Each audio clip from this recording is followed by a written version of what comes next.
Hi, welcome to the OK Den Show. I am Titia Owens, the Madre. Hey y'all, I'm Chyna Elizabeth, the daughter. Welcome back to the show. Today, this is going to be a hard one. I can feel it already, but I do want to have the conversation with the people.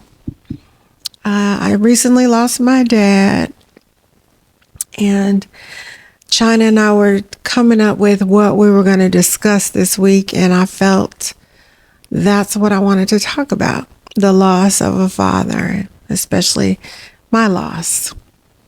So I want to get right into it, Chyna. I want to talk about, first of all, just being so grateful for all of the support that we received. So many friends called or came by or sent donations or sent flowers or cards or gifts, food, all kinds of things. And they've served us well.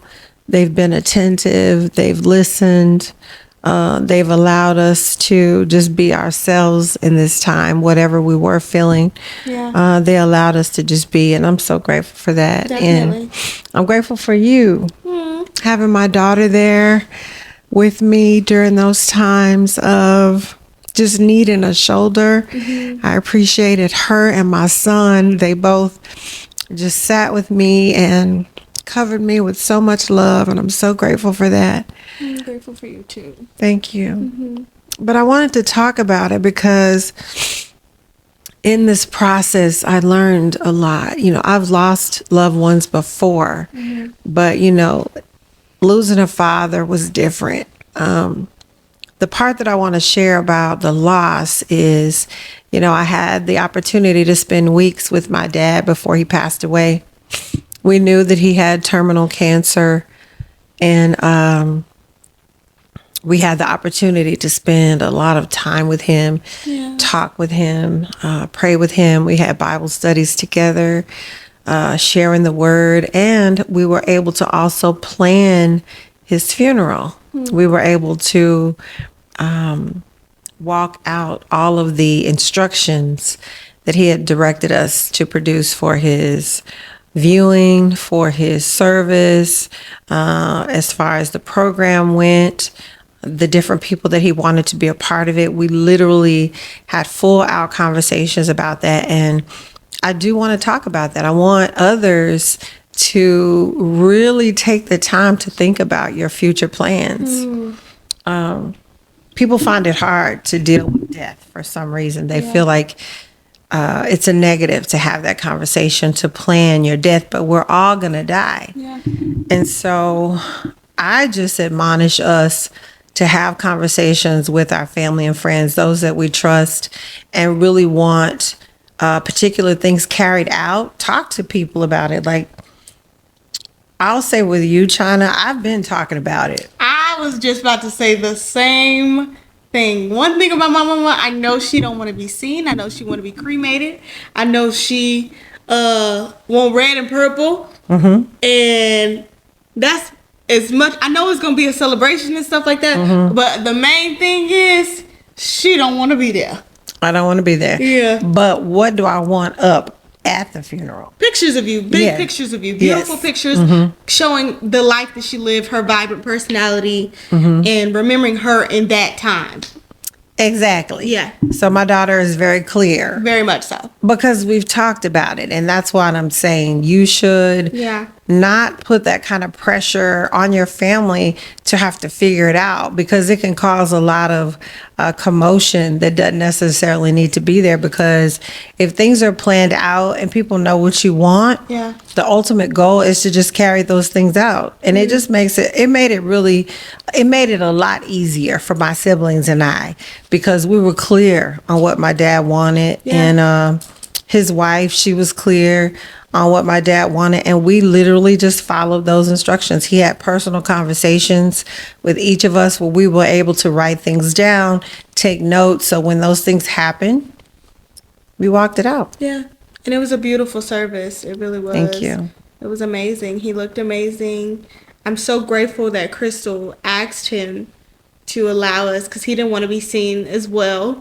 but just to have that last goodbye, it was really nice. And there's a funeral home called Ainsworth and Young in Wichita Falls.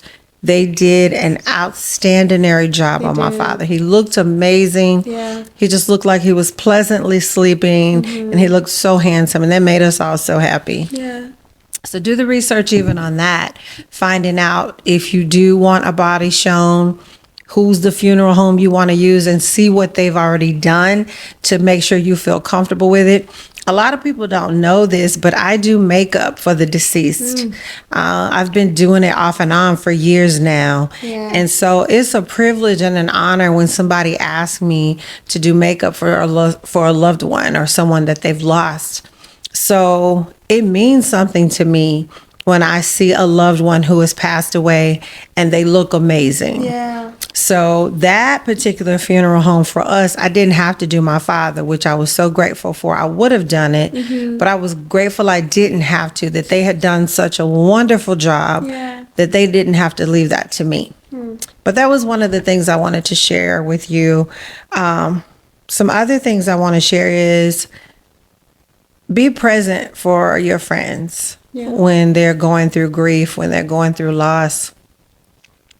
Having my friends present for me meant so much. Not just being at the services, but coming by, spending time with me, calling me, actually hearing their voices on the phone. I mean, I enjoy the text messages and that too. Those were all great.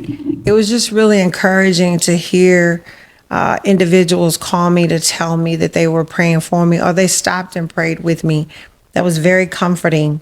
And I felt very supported by all those people who reached out. That meant a lot. How did you, Chyna, because you lost a grandfather? Yeah, I definitely felt supported as well. And I feel like for me, I don't necessarily all the time want to talk about it, but it is just being there and spending time and just being in my presence, not necessarily having to have a full conversation about it. Just being there. Sometimes we can just sit in quiet. It don't even have to be a full thing, or just spending time having a good laugh, taking my mind off of it, opposed to me focusing on it. Yeah. No, that's really good. And you have to know your friends. Yeah. Like me, I didn't mind talking about it. I didn't mind addressing different things just because that's my personality. I like to share. But Chyna, on the other hand, she would prefer not to necessarily keep getting into it. Let's just kind of have some time together. Yeah. So being present. Yeah. Somebody just being there physically, it just offers so much support. It does. Another thing is listening. When you're calling to check on someone, really take the time to hear what they're saying. Listen to what they're saying, not necessarily listen for you to share what's going on with you. Yeah. Listen to hear the pain that a person may be going through or just the process. They just may want to discuss how they're feeling that moment or what they're learning during the process. May even have some questions to ask. Maybe it's an experience that you've experienced and they need to talk to you to find out, how do I handle this? But listen for those things that they need. Yeah, that's so true. What do you think about that? I think that's very important because I feel sometimes people just don't know how to listen. And it's unfortunate because I feel like everybody needs someone that will truly listen to them and hear their cry out and whatever they have to say. So it's very, very important. I feel like I've been very intentional about being a good listener just because there aren't so many good listeners. And it's like I want to be that person that you can say, oh, she's a good listener. I know I can talk to her and she won't rebuttal or chime in on everything I have to say. Just sometimes just listen. Everything doesn't have to have a reaction or even advice. Some people don't come to you just for advice. Sometimes they just want to let things out. So another way of saying that is don't try to fix their pain. Yeah. You know, just let them be. Just let them be in that moment. Exactly. And just share. Yeah. So Another thing is acknowledging the loss. I had few people call me. They didn't mention the loss. They knew what was going on. But they didn't mention the loss. They just kind of went into the, do you need anything? Which is still fine. But sometimes you need to know that they are acknowledging it, depending on the relationship of the person too. For sure. Being that this was apparent, I did want it known that they were aware of the person that I lost. They didn't necessarily have to say that they understood how I was feeling. That's another thing. I got a lot of that. People telling me they understood how I was feeling because they had lost a parent. I can say, even though I went through it, I'll never know how somebody else feels. For sure. I can relate. Yeah. But I can't know what you're going through. I can't feel how you feel. Yeah. There are different magnitudes of relationships too. So loss hits different with different people. We have a tendency to say that, though. I know how you feel. Yeah. I can relate to how you feel, but I can't know how you feel.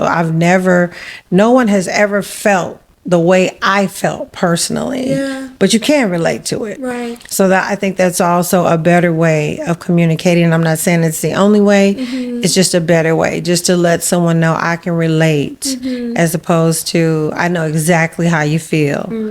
Because you can't know exactly how I feel. Yeah. You know? No, I agree. Definitely. And being patient. Understanding that grief has no set timeline and it can resurface over time. That's what grief does. I think people expect you, because you have a bubbly personality and you're lively most of the time, that you just want to jump back into things. Now, true enough, I'm not one to sulk, so to speak, or stay in a negative place. Not negative, but a sad place. I don't really do that. But there are times I just want to be quiet. I don't necessarily want to do a lot of laughing or playing around. I just want to be in the moment. And that's where I'm at right now. This grieving for me is allowing me to just be in the moment, to reflect on what I've just experienced and reflect on my relationship with my father. It was beautiful. Yeah. He meant so much to me. What I loved about my father is he made me clear on my value. He kept telling me how priceless I was, how our love would never be separated from one another, even though he may be absent in presence, that we were connected by the soul. That's what he said. And that made me feel his love for me, his joy for me, his encouragement for me. That's what he was, an encourager. And it was just such a blessing to allow him to just share with me all these beautiful flowers. Even though he was going through what he was going through, he just felt the need to keep reminding me that I was valuable, because he didn't want me to be taken for granted, since he wasn't here to protect me from that. Wow. And so I honored that very much. Yeah, and I feel like that's so beautiful. It's such a blessing to be able to be preparing for a homegoing. A lot of people don't get that opportunity. Yeah. So to be knowing that his time was coming, Yeah. and to be intentional about spending that time with him, and him knowing and being intentional about letting you know everything that he was feeling, everything that he thought you needed to know, and that you had closure, and that you were sure of everything. That's such a beautiful thing, and it's not common for a lot of people, because we don't know when our day is going to come. That's very true. So for him to have those moments, and for y'all to have those moments, and everyone in the family, because he talked yes, in he them did. days. He shared with everybody. He did. He did. He was like, I'm going to make sure y'all know exactly what I feel. And that's beautiful. I think that's so great. Yeah. It totally blessed all of us. Yeah. I believe each and every one of us had our own time. Because that's what we did. We all spent different nights with him. We would rotate. He was in the nursing home. He was in the hospital. He was in hospice. So all those different places, we all spent the night with him. So we literally brought our suitcases and spent the night, days upon time. And each night someone was there, he would just share with us. He would pour into our lives to make sure that we were clear on how he felt about us, how the Lord saw us, and how we needed to walk in our Godfidence, in that we were worthy of walking in righteousness, and we were not to be taken for granted for who we were in Christ. And that was priceless. I just have to keep using that word, because you don't get that. You can't pay for that. And it was just amazing. So let me give some ways of practical support, because people were always asking, what can we do? Or let me know if you need anything. So practical support is helping with daily tasks, offer to assist with household chores, cooking, or errands. Those are really ways. Nice things. Provide meals. You can cook or order meals and have them sent. You can offer childcare if someone has a child. And this is not necessarily just for me. This is for anybody that's going through grief. Long-term support. Checking in regularly. Continue to check on them even after the initial period of mourning. And then also practicing celebrating anniversaries. That is something we're real good about with my family.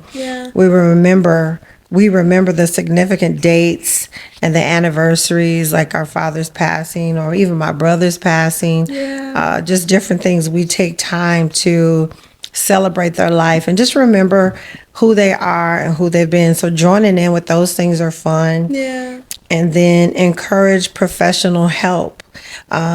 We recommend sometimes that you seek a therapist or support, a grief counselor, especially if you're struggling to cope. It hits everybody different. We're never going to know your experience, how you're going to feel, how long it's going to take for you to heal.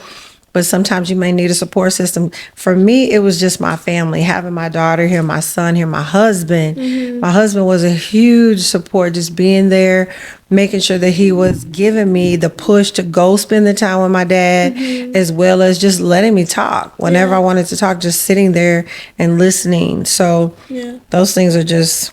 How would you say you personally deal with grief, though? I'll say personally, I deal with grief the ones that I have experienced, all I need to know is that person is in the Lord. When that person is in the Lord, I can find peace and joy in their transition because I know where they're going and because that's where I'm trying to be. I want that same assurance. I have that same assurance and knowing that when I die, I'm going to be with the Lord. Oh, that's right. And because of that, I don't have any negativity toward death. The hurtful part is just they're not here with you to experience life. Right. That's just what we desire. Our flesh wants that person to be here with us. Right. But in the sense of the process that I feel, it saddens me again because they're not here. But it makes me so much more joyful knowing, especially because my father was in pain. He started to feel like the sickness was too much for him. I wanted him to rest.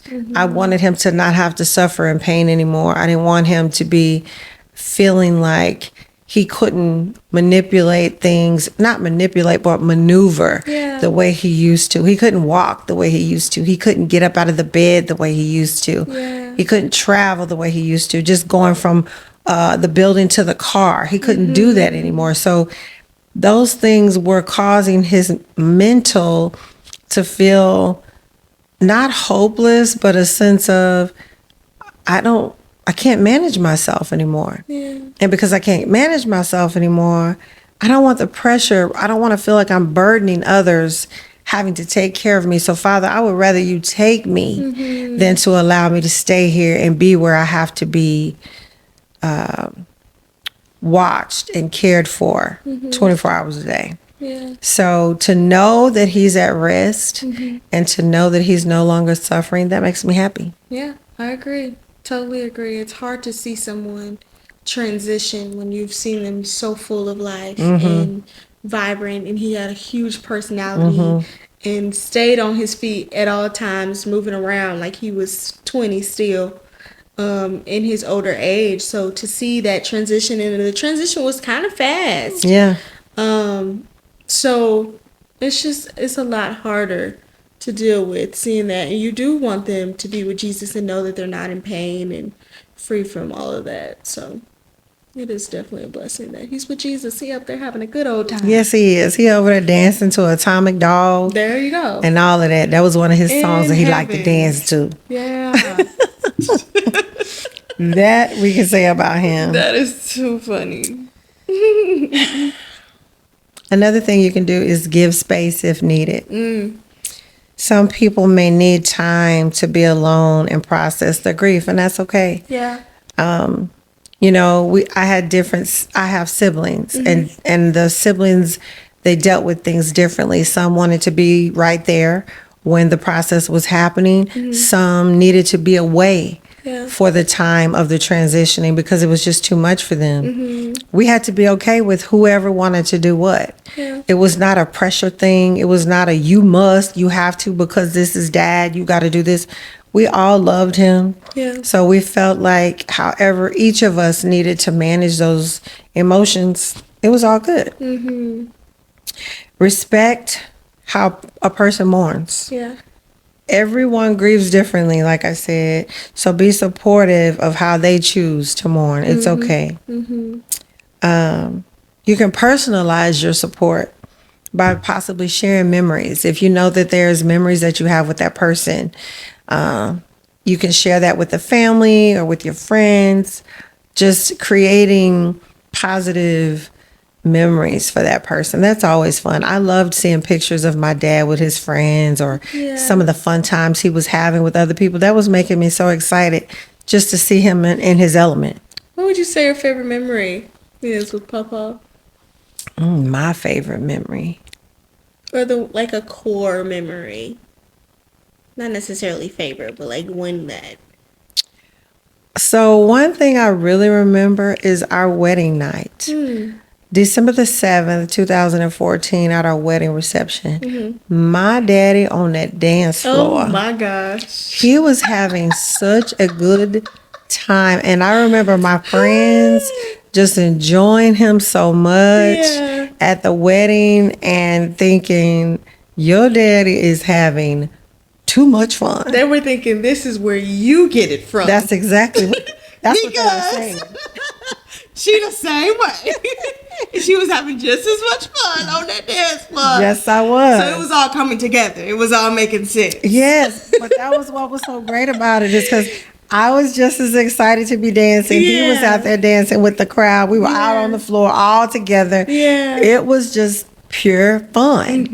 And to see him to be free like that, and everybody kept saying, I want to go dance with your dad. Yeah. That was making me so happy because I was like, he is enjoying himself so much and everyone is enjoying him. Yeah. And I'm always happy to see people having a good time. I create opportunities for that to happen. So that really blessed me. That was like a big night that I really remember.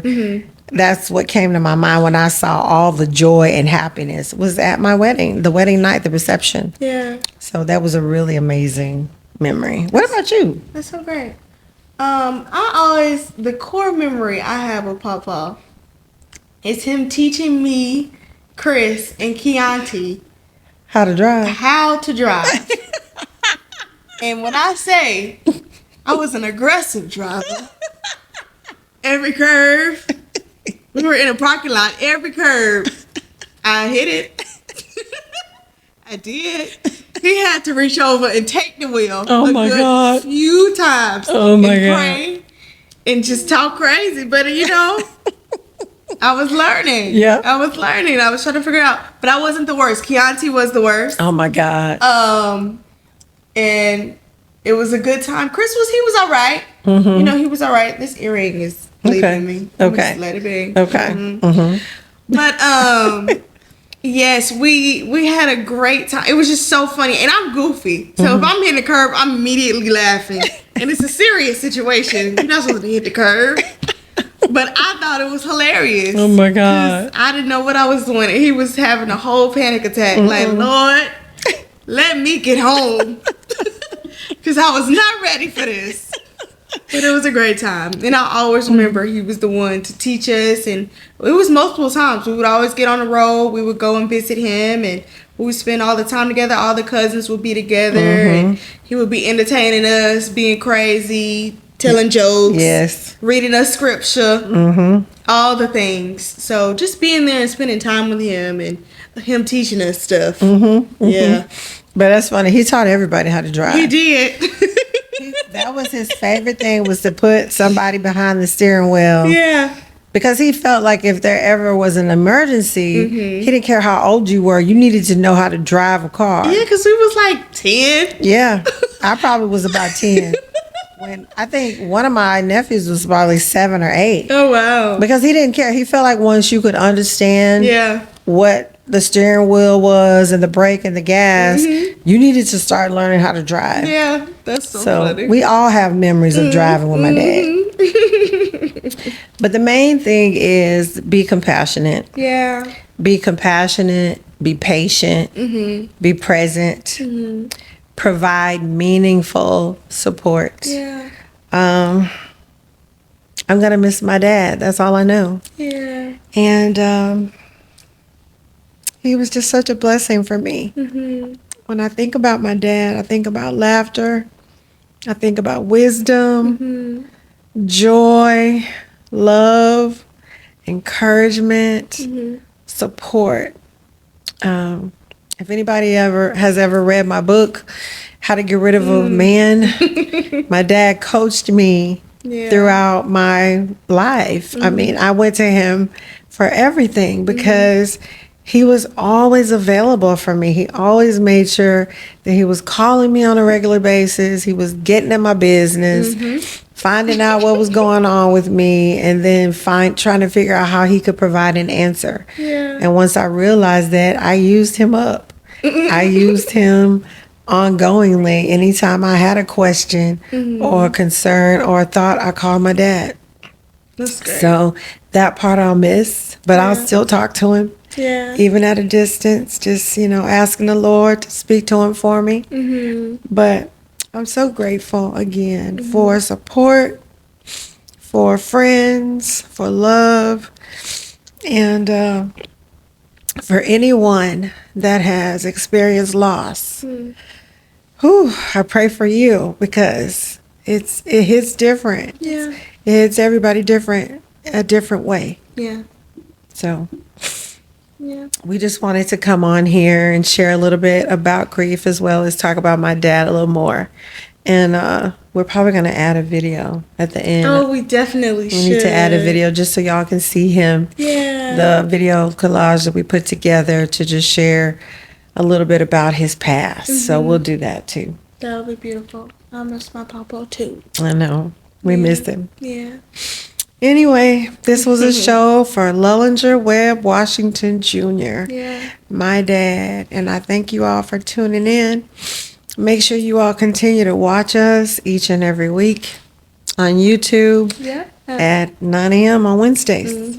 And also you can listen on Apple Podcasts and Spotify. Also on Wednesdays at 9 a.m.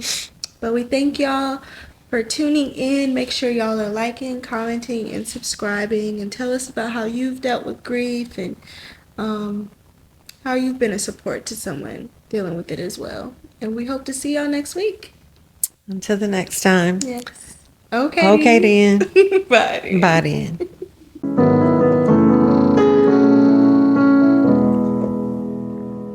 I love you, Lord. I love you, Lord. I love you, Lord. I really do.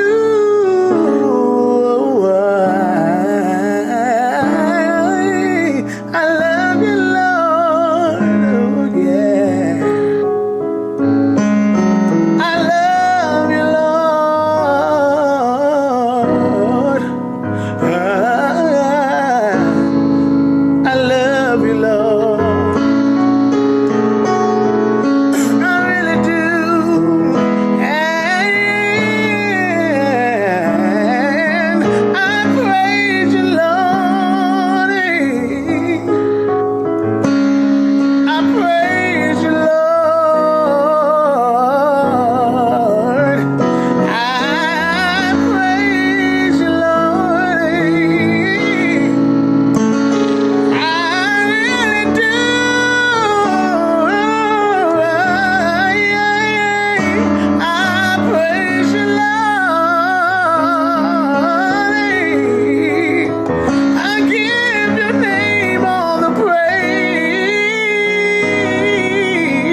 God provides, so why do I worry about my life? When you come to my rescue 1,000 times, every other voice it is a lie. God provides, God provides in ways I can't explain and can't deny. The little that I have He multiplies. Just when I feel He won't show up on time, God provides. He'll come through when the clouds of doubt rain down on you and test everything you thought you knew. Now you finally see what God can do for you. So tonight, close your eyes, there's no more need to fight. Watch God provide.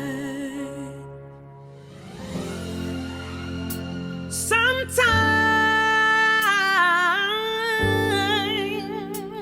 it feels cold and you feel all alone, but hold on, better days are coming.